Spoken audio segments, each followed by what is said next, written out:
Very good morning students. இந்த gate 2025 அப்படிங்கிற video சீரீஸில் இன்னைக்கு நாம் பார்க்க போகிற சப்ஜெக்ட் ஃப்ளூயிட் மெக்கானிக்ஸ். அதில் பார்க்க போகிற டாபிக் ஆர்கிமிடிஸ் பிரின்சிபல்.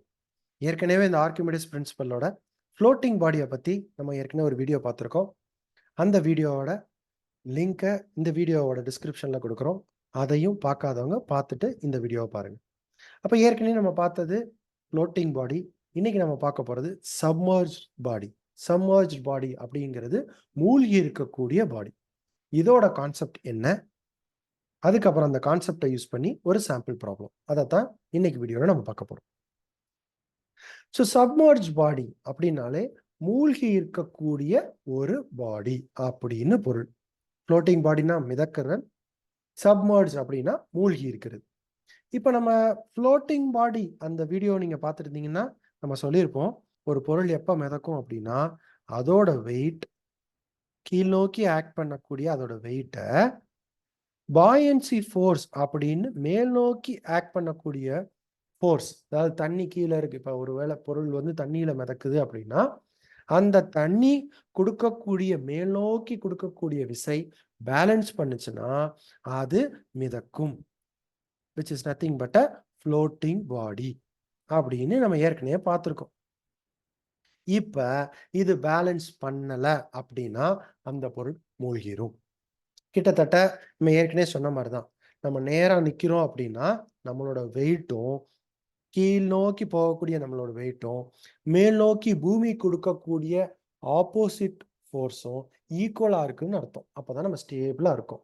ஒருவேளை கீழ இருந்து வரக்கூடிய விசை அதுக்கு தேவையான அளவுக்கு இல்லை, ஒருவேளை சொரசொரப்பா இல்லை, ஒரு ஒரு தரை நல்லா வழுக்கிட்டு போகுது, அப்போ மேல் நோக்கி கொடுக்கக்கூடிய விசை போதுமான அளவா இல்லை அப்படின்னா என்ன ஆகும், நம்ம கீழே விழுந்துருவோம். அதே தான் ஒரு தண்ணிக்குள்ள போடப்பட்ட பொருள் கீழ இருந்து வரக்கூடிய பாயன்சி ஃபோர்ஸ் அதோட வெயிட்டுக்கு ஈக்குவலா இருந்தா அது மிதக்கும், அதோட வெயிட்டுக்கு ஈக்குவலா இல்லை அப்படிங்கிற பட்சத்துல கீழே முங்கிரும்.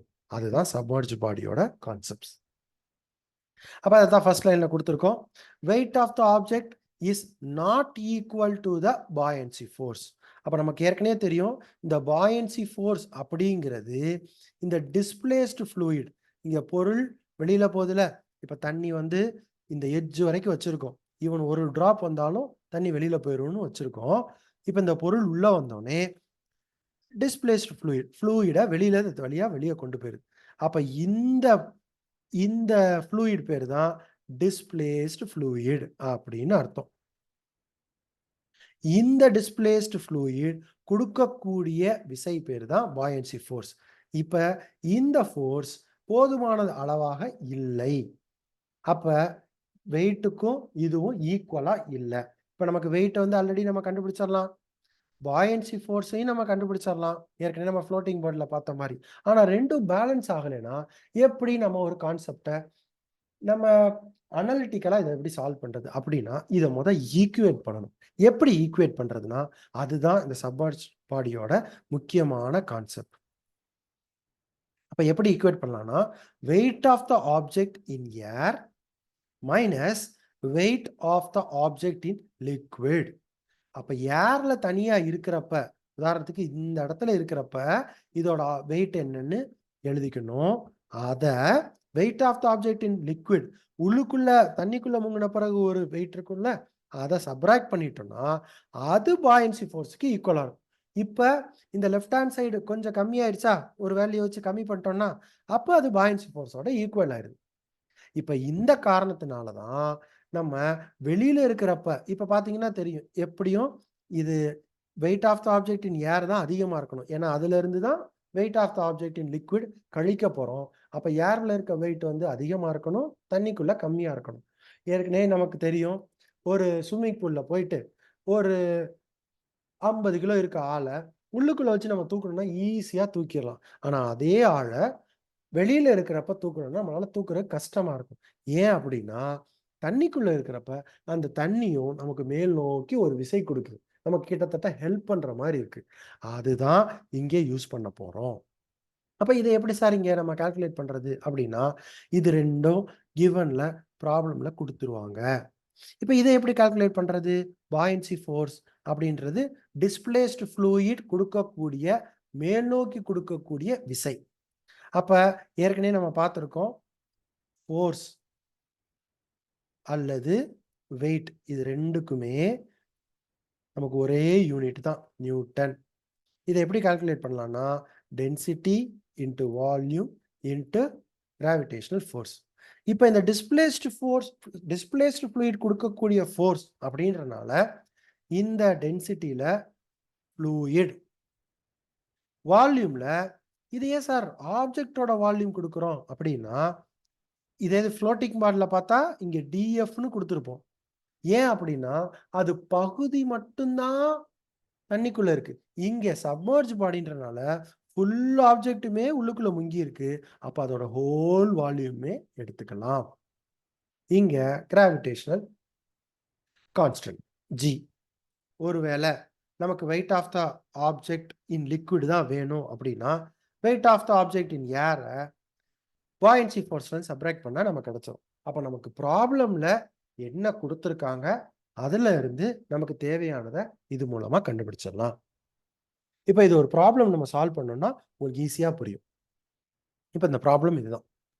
A concrete slab has a weight 150 newton. அப்படின்னா என்ன அர்த்தம்னா இந்த ஆப்ஜெக்டோட வெயிட் ஏர்ல இருக்கிறப்ப, weight of the object in ஏர்ல 150 newton. It is apparent weight is 102 Newton when fully submerged in sea. நல்லா பார்த்துக்கோங்க, submerged அப்படின்னு கொடுத்துருக்காங்க. அதுலயும் முக்கியமா fully submerged, 100% submerged. அப்ப மூழ்கடிக்கப்பட்ட பொருள். அது எதுல மூழ்கி இருக்குன்னா சீ வாட்டர்ல மூழ்கி இருக்கு. அப்ப எவ்வளவு வெயிட் இருக்கு அப்படின்னா weight of the object in sea water 102 Newton. If the volume of seawater is displaced by the concrete slab is 4,800 centimeter cube, calculate the density of seawater if G is equal to 9.8 meter per second square.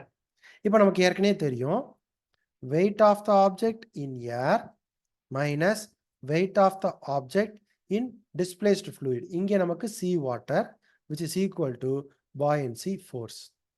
அப்ப buoyancy force நம்ம ப்ராப்ளம்ல என்ன அப்படின்னா 150 minus 102 equal to 48 Newton. buoyancy force தான் 48 Newton. நமக்கு என்ன கண்டுபிடிக்கணும்?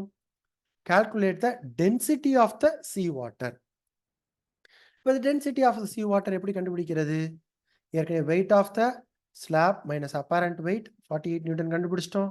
Archimedes principle படி buoyancy force is nothing but density of the fluid, volume of the object, gravitational constant. இதுதான் நம்ம ஏற்கனவே பார்த்தோம். இந்த buoyancy force 48 நியூட்டன் ஏற்கனவே கண்டுபிடிச்சிட்டோம். இதுதான் நமக்கு unknown value.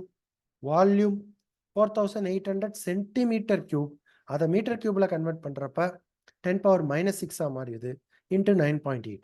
இப்போ இந்த வேல்யூ எல்லாம் லெஃப்ட் ஹேண்ட் சைட் கொண்டு போயிட்டோம்னா density of the sea water we will get as 1020 kg per meter cube. So இதை வச்சு நம்ம டென்சிட்டி ஆஃப் த வாட்டர் கண்டுபிடிச்சிடலாம். இப்போ ஐ ஹோப் இந்த ப்ராப்ளம் சால்வ் பண்ண பிறகு இந்த கான்செப்ட் இன்னும் ஈஸியாக புரிஞ்சிருக்கும்னு நம்புகிறேன்.